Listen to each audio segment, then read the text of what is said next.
오늘 이 시간에 영적인 또 우리 생명의 양식을 얻어먹고 또 하나님의 사랑과 은혜를 가득한 이 시간 되기를 주님의 이름으로 소망합니다. 오늘 그 말씀 제목은 하나님 나라 It's Good입니다. 좀 직역하자면 하나님 나라 좋다라는 뜻인데요.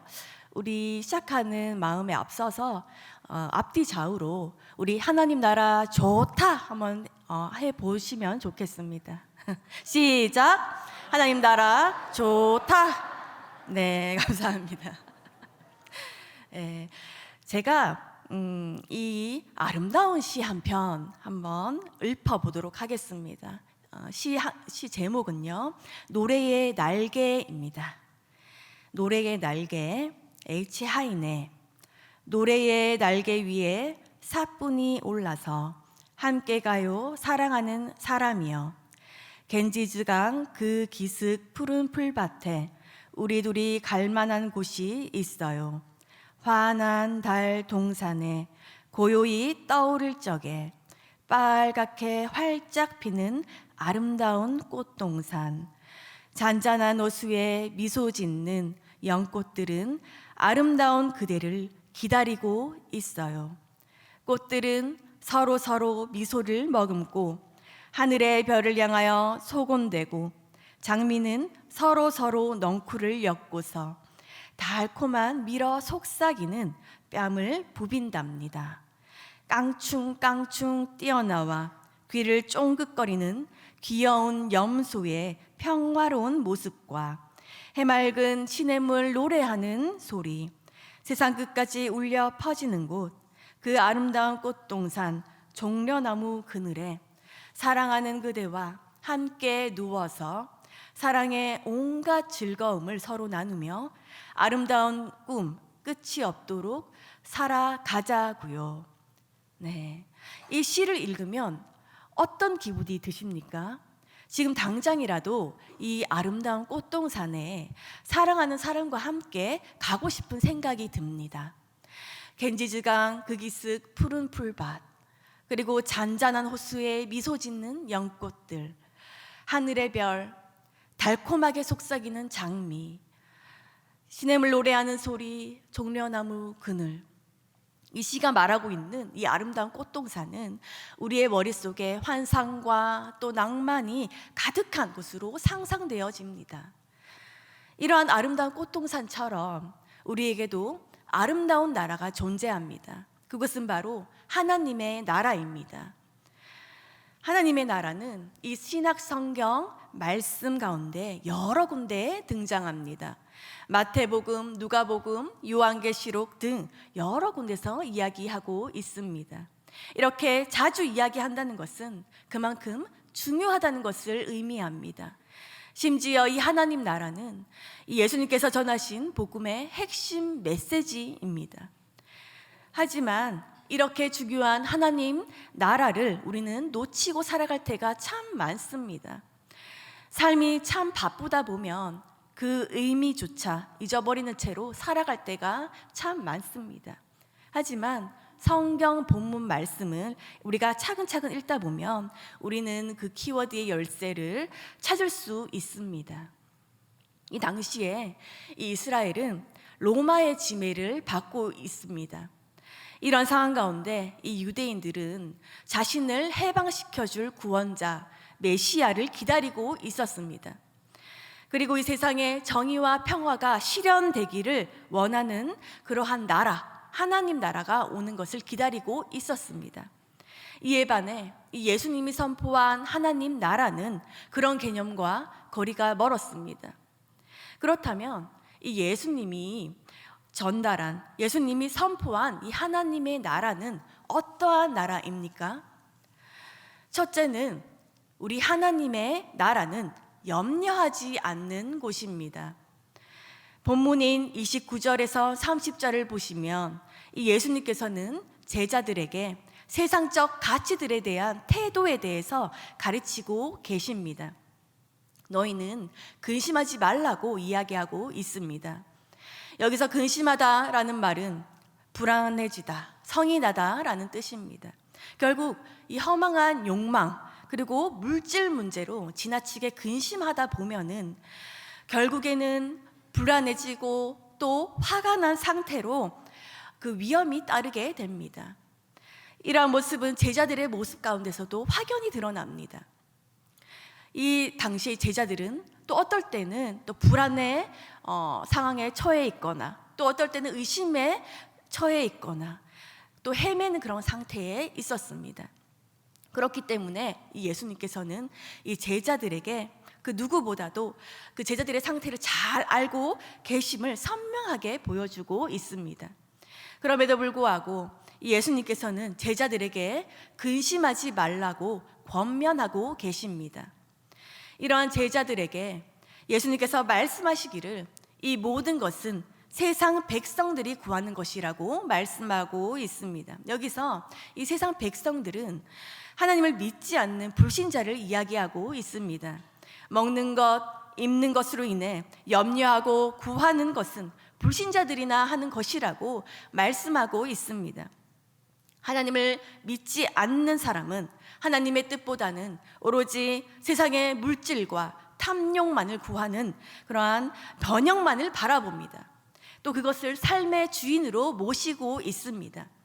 그럼에도 불구하고 이 아버지 하나님께서는 이런 것이 너희에게 있어야 할 것이다 라고 말씀하고 있습니다. 그뿐만 아니라 그것을 아신다고 말씀하고 계십니다. 본문 30절을 직역하자면 그러나 너희의 아버지는 이미 알고 있었다라고 이야기하고 있습니다.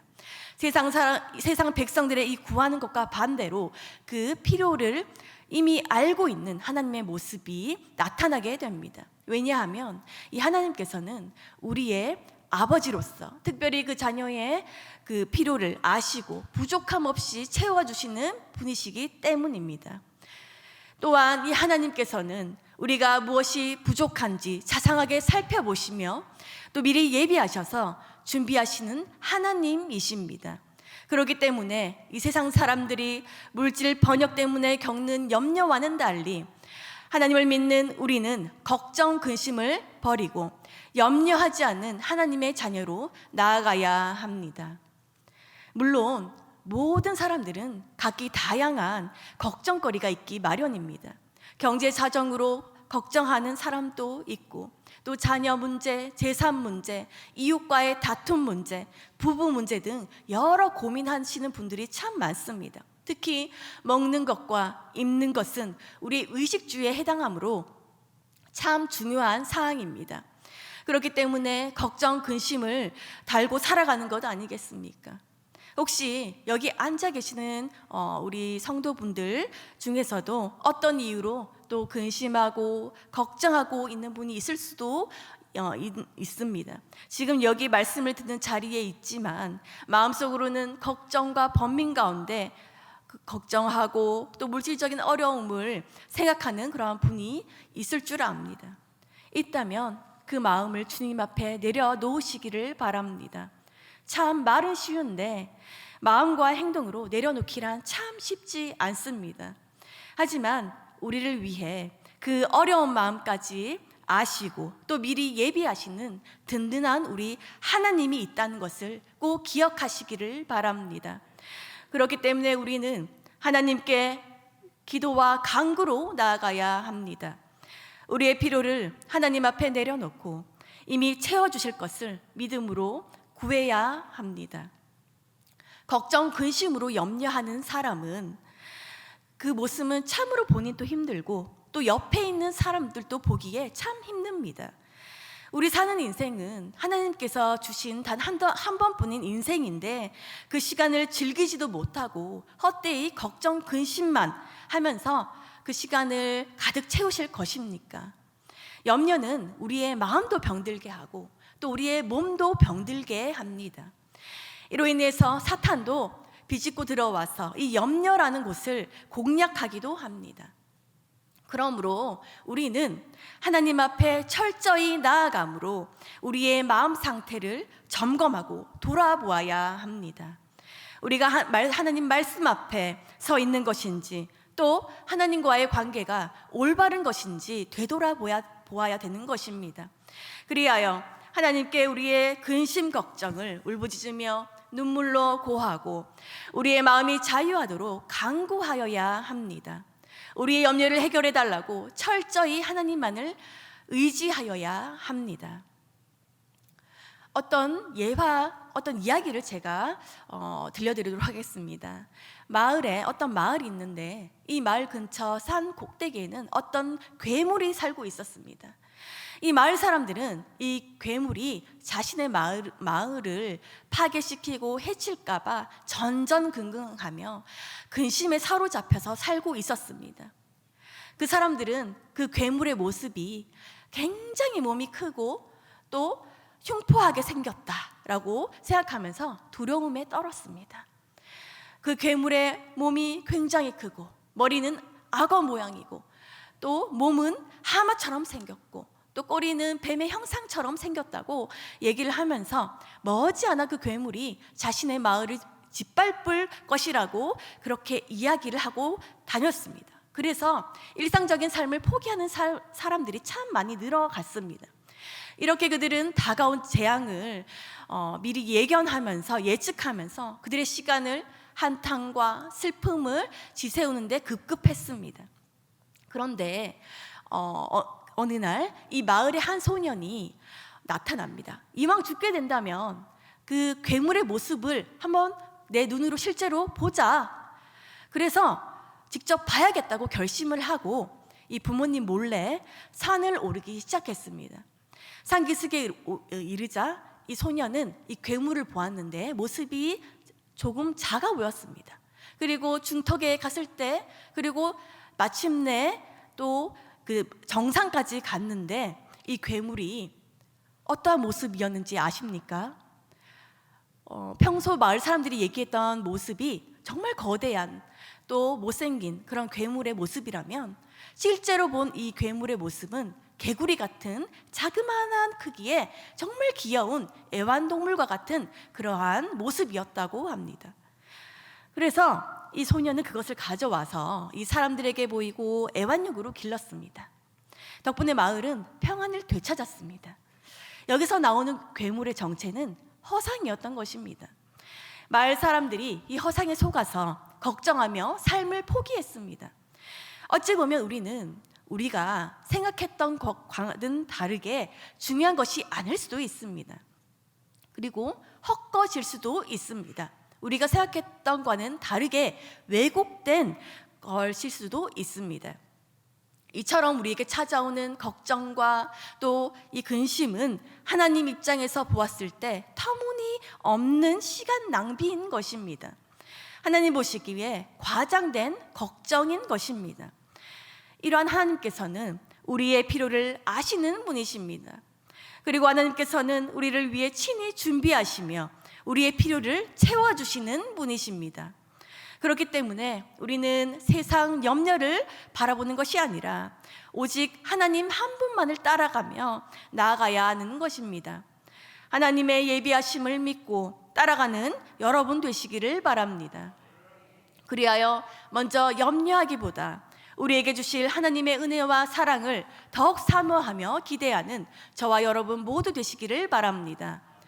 둘째는 하나님의 나라는 먼저 구해야 하는 곳입니다. 본문 31절에서 다만 너희는 그의 나라를 구하라 라고 말씀하고 있습니다. 여기서 그의 나라는 하나님의 나라를 뜻합니다. 이 본문과 동일하게 이 마태복음 6장 33절에 보면 너희는 먼저 그의 나라와 그의 의를 구하라고 말씀하고 있습니다. 이 구절은 본문 31절과 같은 의미로 먼저라는 단어가 첨가되어 있습니다. 이 어떤 것보다도 이 하나님의 나라를 먼저 구하라는 것입니다. 그러면 그의 나라를 구하라는 이 말씀의 의미는 무엇을 의미합니까? 여기서 그의 나라를 구하라는 이 말씀의 의미는 세 가지로 나눌 수가 있습니다. 첫 번째로 이 땅에 하나님의 통치가 실현되기를 구하라는 것입니다.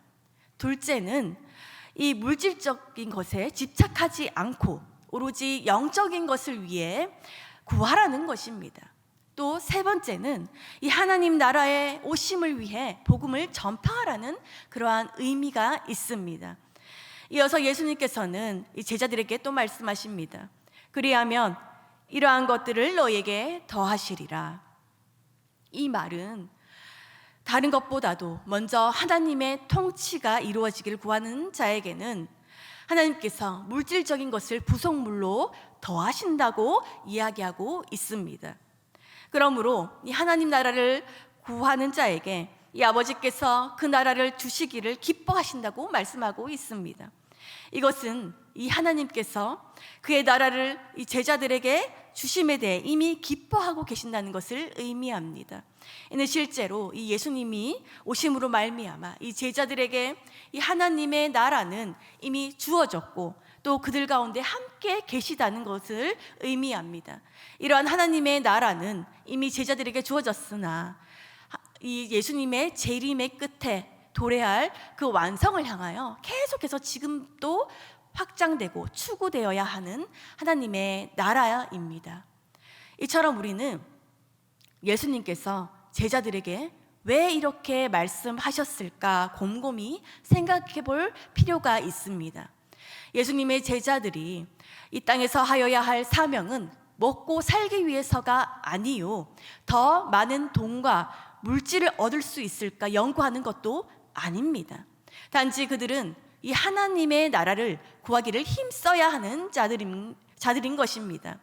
이처럼 우리도 예수님의 제자처럼 하나님의 나라를 구하며 힘쓰는 자가 되어야 합니다. 이 세상에는 많은 사람들이 있고 또 서로 다양한 가치관을 가진 사람들이 참 많습니다. 이러한 이들 가운데 세상 물질과 돈, 명예, 탐욕 이것들을 구하며 살아가는 이들이 참 많습니다. 마치 그것이 자신들을 구원해 줄 것처럼 생각하고 있습니다. 하지만 하나님을 믿는 우리는 이들과 다른 가치관으로 살아가야 합니다. 오직 다른 것보다도 먼저 하나님의 나라를 구하는 자가 되어야 합니다. 하나님의 나라를 구할 때 비로소 진정한 인생을 살 수가 있습니다.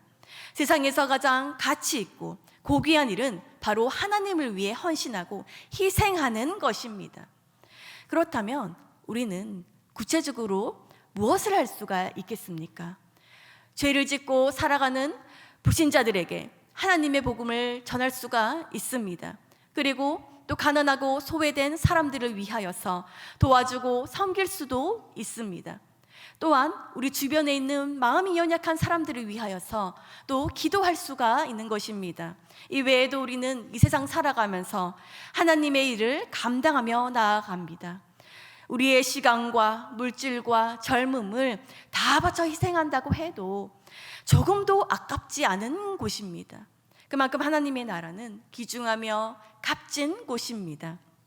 예수님께서는 우리에게 말씀하고 있습니다. 오직 너희는 그의 나라를 구하라.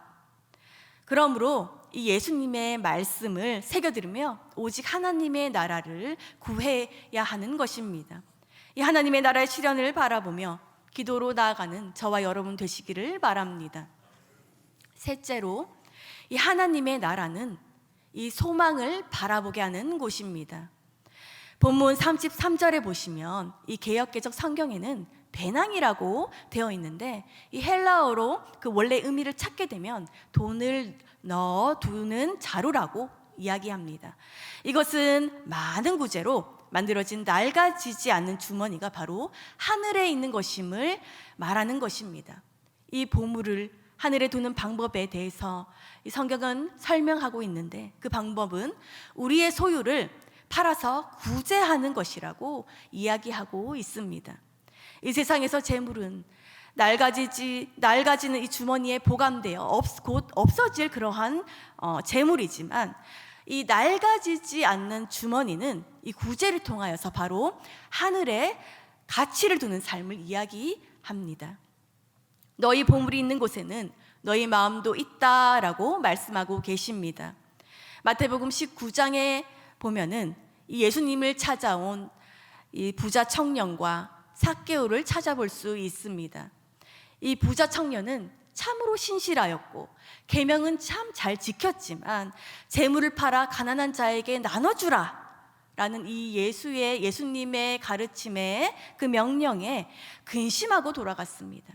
반면 이 삭개오는 자기 자신의 절반을 나누어 주고 또 빼앗은 것은 4배로 갚겠다고 약속함으로써 이 아브라함의 자손이 되었습니다. 이처럼 이 두 가지 마음은 함께 할 수가 없으며 또 예수님의 말씀에 순종한 결과에 따라서 첨예하게 달라짐을 우리는 이 예시를 통해서 알 수가 있습니다. 이처럼 이 하늘의 보물을 두는 사람만이 이 하나님 나라에 합당한 사람이며 또 영원한 축복을 소유하는 사람입니다.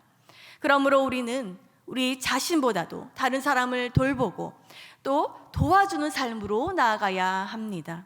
특히 가난하고 또 곤란한 처지에 있는 사람들에게 손을 내밀어서 따뜻한 사랑으로 보살펴 줘야 합니다. 이러한 일들이 참 어렵고 힘들 수 있습니다. 하지만 이들을 위해서 자기 십자가를 지고 매일매일 하루하루 그렇게 살아가다 보면은 하나님께서 우리의 삶을 모두 기억하시고 은혜와 위로를 더하여 주실 줄로 믿습니다. 그뿐만 아니라 나중 심판 때에 잘하였도다 나의 종아 라고 칭찬과 또 상급을 받을 수도 있습니다. 하지만 이것보다도 우리가 더욱 기억해야 되는 것은 우리에게는 하늘 소망이 있다는 것입니다. 은행에 적금이나 저축을 차곡차곡 이렇게 쌓아두듯이 우리의 소망을 하늘에 쌓아두는 것입니다. 이처럼 하나님의 나라는 우리로 하여금 하늘의 소망을 바라보게 합니다. 이 시대에 살아가고 있는 저와 여러분, 우리는 이 하나님께서 주시는 이 소망을 가슴에 품고 또 늘 승리하는 저와 여러분 모두 되시기를 바랍니다. 저는 어릴 때 이 매일마다 이 가족들과 함께 오순도순 그 식사를 하면서 이렇게 밥을 먹는데요. 이 식탁 자리마다 어머니께서 그 말씀 카드를 그 유리 꽉 가운데 끼워 놓았습니다. 근데 제 자리에는 오늘 본문의 말씀이 항상 있는 것입니다. 너희는 무엇을 먹을까? 무엇을 마실까 하여 구하지 말며 근심하지도 말라. 이 말씀을 보면서 밥을 먹으려고 하니까 밥이 먹혀지지가 않습니다. 그런데 매일 그 말씀을 보면서 왜 먹을 것에 대해서 기도하지 말아야 되는가라고 의문을 품었던 때가 있었습니다. 단순히 이 어린 마음에 기도해 주시면 다 응답해 주시는 이 하나님께서 왜 이런 말씀을 하셨는지 앞뒤가 참 맞지 않는다고 생각을 했지만 나중에 더 크고 나서야 그 심오하고 또 깊게 말씀하시는 하나님의 이치와 방식이 있다는 것을 조금이나마 알게 되었습니다. 이처럼 이 하나님의 나라는 우리가 이해하지 못할지라도 하나님만의 이치와 방식이 있습니다. 그리고 이 하나님의 나라는 염려와 걱정, 근심이 있는 것이 아니라 기쁨이 가득한 곳입니다. 하나님의 나라는 소망을 바라보게 하는 힘이 있는 줄로 믿습니다. 이 하나님께서는 우리로 하여금 하나님의 나라를 구하라고 오늘 또 우리에게 이야기하고 계십니다. 하나님을 믿는 우리가 하나님을 등지고 물질, 욕망, 탐욕, 명예 이런 것들을 의지하며 살게 된다면 하나님의 나라는 결코 우리에게 임하지 않을 것입니다. 하나님의 자녀인 우리는 우리의 부족함과 또 필요를 아시는 아버지 하나님을 철저히 신뢰함으로 기도로 아뢰어야 합니다. 어렵고 힘든 자들을 위해서 봉사함으로 하늘에 보물을 쌓아야 합니다. 우리가 이 한 세상 살아가기 위해서는 물질에 집착하는 것이 아니라 오로지 다른 사람을 위하는 사랑과 희생과 섬김으로 비로소 우리가 하나님의 나라에 참여하는 그리고 하나님의 나라가 임하는 역사를 경험할 줄 아는 우리 모두 되시기를 바랍니다. 그러므로 이 하나님의 나라는 우리에게 더 나위 없이 참 좋고 아름다운 곳입니다. 네, 우리 마지막으로 앞뒤 좌우로 하나님 나라 좋다, 우리 다시 한번 말씀해 주시기를 바랍니다. 시작. 하나님 나라 좋다.